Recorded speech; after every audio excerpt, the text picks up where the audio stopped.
This is पुरू जनूथरिया। आप देख रहे हैं एनसीईआरटी बाय पुरू। आज हम स्टार्ट करने वाले हैं क्लास 6 एनसीईआरटी साइंस का चैप्टर नंबर 7 पौधों को जानिए।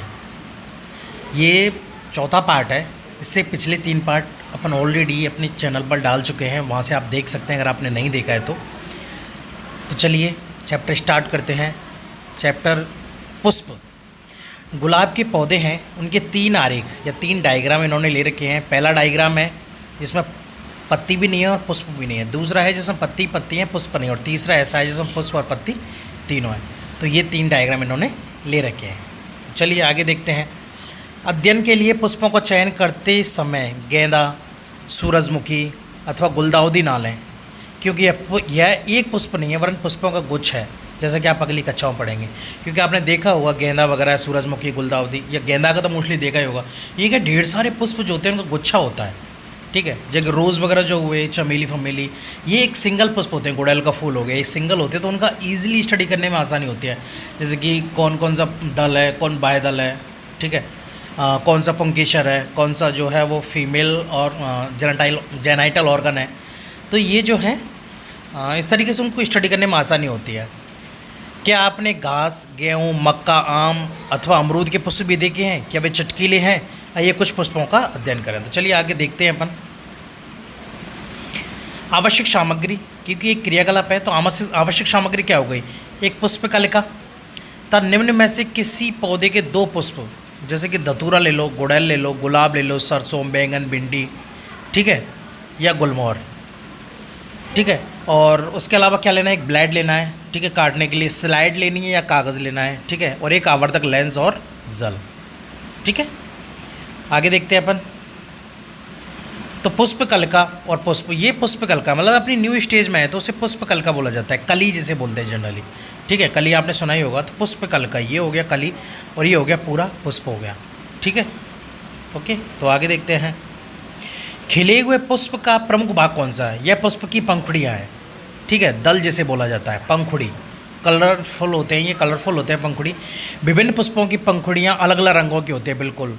जैसे कि सरसों की देखोगे तो येलो कलर की, रोज़ की देखोगे रेड कलर की, ठीक है। और क्या बोलते हैं, गुड़ैल की, उसकी भी रेड कलर की होती हैं।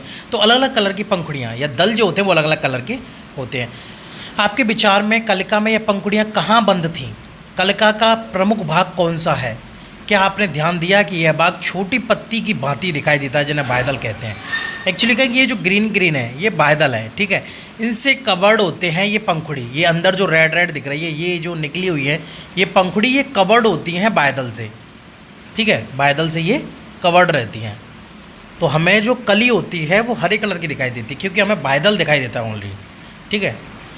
पुष्प के बाह्यदल एवं पंखुड़ियों का भलीभांति अवलोकन कीजिए तथा निम्न प्रश्नों के उत्तर दीजिए। इसमें कितने बाह्यदल हैं? वो अलग अलग पुष्प के हिसाब से अलग अलग होते हैं, आपस में जुड़े हुए हैं स्वतंत्र, ठीक है। वो कोई नहीं, ये अलग पूछ रहा है वो जनरल क्वेश्चन, ठीक है। ये अपन को नहीं है।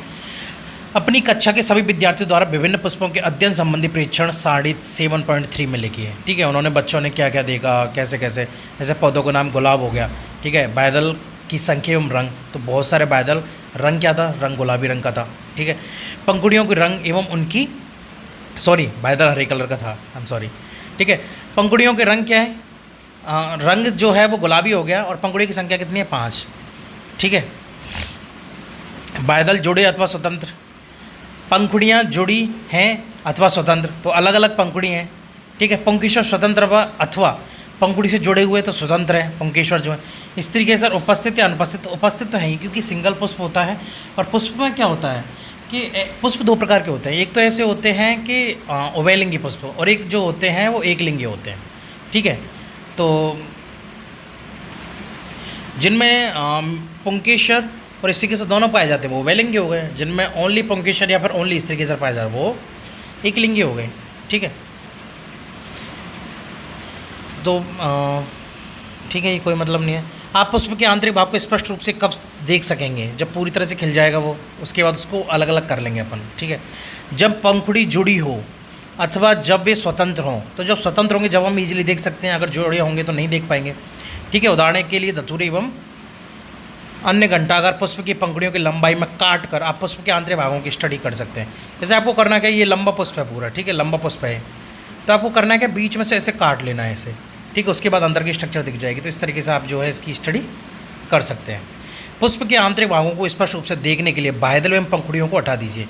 तो जो दल होता है और बाह्यदल होता है, दल कलरफुल, बाह्यदल ग्रीन कलर का, तो इन दोनों को हटा दीजिए तो उसके अंदर की स्ट्रक्चर आ जाती है स्त्रीकेसर और पुंकेसर। ठीक है, तो अपने पुष्प में पुंकेसर और स्त्रीकेसर को पहचानिए। ठीक है, जो लंबे लंबे से होते हैं ये पुंकेसर होते हैं।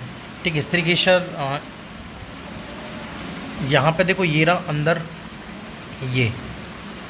ठीक है, ये जो ग्रीनिश कलर का दिख रहा है, पीले, ये ग्रीन कलर का, ये स्त्रीकेसर हो गया। और ये येलो कलर का जो है, ये येलो कलर का जो है वो पुंकेसर है। ठीक है, ये हो गया। क्या आप पुंकेसर के दोनों भागों को पहचान सकते हैं? अपने पुष्प में पुंकेसर की संख्या ज्ञात कीजिए। एक पुंकेसर का चित्र बनाकर उसे नामांकित कीजिए। पुष्प के केंद्र में स्थित भाग को स्त्रीकेसर कहते हैं। ठीक है, जो ग्रीनिश कलर का था वो स्त्रीकेसर था। यदि आप इसे पूरी तरह से नहीं देख पा रहे हैं तो पुंकेसर हटा दीजिए। अगर आपको अभी भी क्लियर नहीं तो आप पुंकेसर हटाकर भी देख सकते हैं। ठीक है, स्त्रीकेसर के भागों की पहचान करना, अलग अलग भाग होते हैं। पुंकेसर में क्या है, ये परागकश होता है सबसे ऊपर जो होता है, और ये तंतु होता है। ठीक है, ये स्त्रीकेसर है। स्त्रीकेसर में सबसे ऊपर वर्तिकाग्र, उसके बाद ये वर्तिका। ठीक है, ये लंबी सी, और ये अंडा से होता है। ये अंडा से ओवरी, ओवरी जिसे बोला जाता है। ठीक है, अगला क्रियाकलाप। अब एक पुष्प के अंडाशय की संरचना का अध्ययन कीजिए। यह स्त्रीकेसर का सबसे निचला एवं फूला हुआ भाग होता है। ठीक है, ये रहा, ये देख नहीं रहा, ये रहा अंडाशय। ठीक है, इसकी आंतरिक संरचना के अध्ययन के लिए इसे काटना पड़ता है। यह जानने के लिए कि अंडाशय को किस प्रकार काटा जाए, चित्र 7.25 ए एंड बी को ध्यान से देखिए। ठीक है, ये रहा।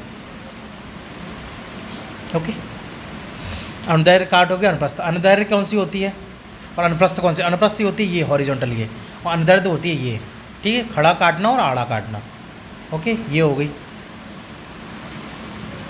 जब आपने अनुदैर्घ्य काटा तो आपको इस तरीके से दिखेगा, ये और ये बीजांड लग रहे हैं इसमें। ठीक है, ये बीजांड लग रहे हैं। और आपने इस तरीके से काटा तो ये इसकी स्ट्रक्चर दिखा रहा है, जैसे आप नींबू वगैरह में भी देख सकते हो ईजिली। नींबू वगैरह में इस तरीके का ही दिखता है। ठीक है, अंडाशय की काट को सूखने से बचाने के लिए प्रत्येक काट पर जल की बूंद रखिए। ठीक है, सेक्शन जो बनाओगे उस पर जल की बूंद रखिए।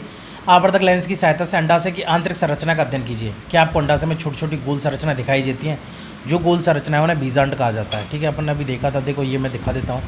ये जो है छोटी छोटी ये हो रहा है, इसके बाद गोल गोल स्ट्रक्चर लग रही है इस पर ये। ठीक है, ये जो लग रही है ये बीजांड है। ठीक है, अंडाशय के आंतरिक भागों का अपनी नोटबुक में चित्र कीजिए। कुछ और पुष्पों का अध्ययन करने के लिए अपने अध्यापक के साथ विद्यालय अथवा किसी पार्क के बगीचे में जाइए। ठीक है, वो कोई नहीं, नोटबुक में ये भी कोई नहीं। क्या सभी फूलों में बाह्यदल, पंखुड़ी, पुंकेसर और स्त्रीकेसर पाए जाते हैं? हाँ, लेकिन जो एक लिंगी होंगे उनमें ओनली पुंकेसर या फिर ओनली स्त्रीकेसर पाया जाएगा।